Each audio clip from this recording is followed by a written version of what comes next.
Dominus regit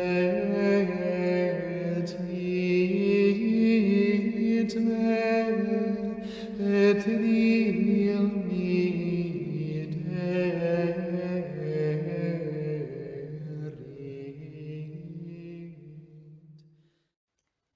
Mes bien chers frères, notre Seigneur et notre Maître nous a donné ce commandement pour notre salut. Celui qui aura tenu bon jusqu'à la fin, celui-là sera sauvé. Et aussi, si vous demeurez dans ma parole, vous serez véritablement mes disciples. Vous connaîtrez la vérité, et la vérité vous rendra libre. Il faut tenir bon et persévérer, mes frères bien-aimés, pour obtenir l'espérance de la vérité et de la liberté, afin de parvenir à la vérité et à la liberté elle-même. Car le fait même que nous sommes chrétiens fonde notre foi et notre espérance. Mais pour que l'espérance et la foi puissent porter des fruits, la patience est nécessaire. Car ce n'est pas la gloire d'ici-bas que nous recherchons, c'est la gloire future. L'apôtre nous en avertit lorsqu'il dit « Nous avons été sauvés, mais c'est en espérance. Voir ce qu'on espère, ce n'est plus espérer. Car ce que l'on voit, comment peut-on encore l'espérer?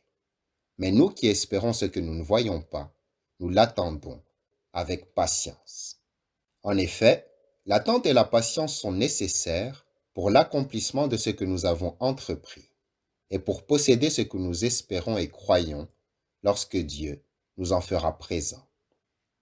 Dans un autre passage, l'apôtre donne le même enseignement aux justes qui travaillent à faire fructifier les dons divins afin de se préparer de plus grands trésors dans le ciel.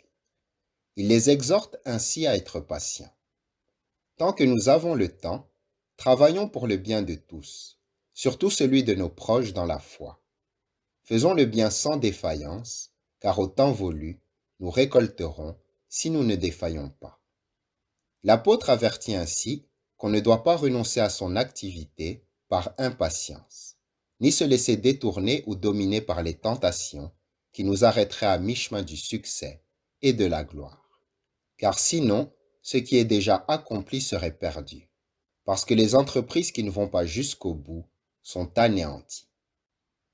Mais bien chers frères, lorsque l'apôtre a parlé de la charité, il lui a joint l'endurance et la patience, en disant « La charité est magnanime, la charité est bienveillante, la charité ne jalouse pas, elle ne se vante pas, elle ne s'emporte pas, elle n'entretient pas de rancune, elle aime tout, elle croit tout, elle espère tout et elle endure tout. » Il montre ainsi qu'elle est capable de persévérer obstinément, puisqu'elle sait tout endurer. Dans un autre passage, il ajoute « Supportez-vous les uns les autres avec amour. Ayez à cœur de garder l'unité dans le même esprit, en étant rassemblés dans la paix. » Il montrait ainsi que les frères ne peuvent garder ni l'unité ni la paix s'ils ne s'encouragent pas mutuellement en se supportant, et s'ils ne gardent pas le lien de la concorde au moyen de la patience. Amen.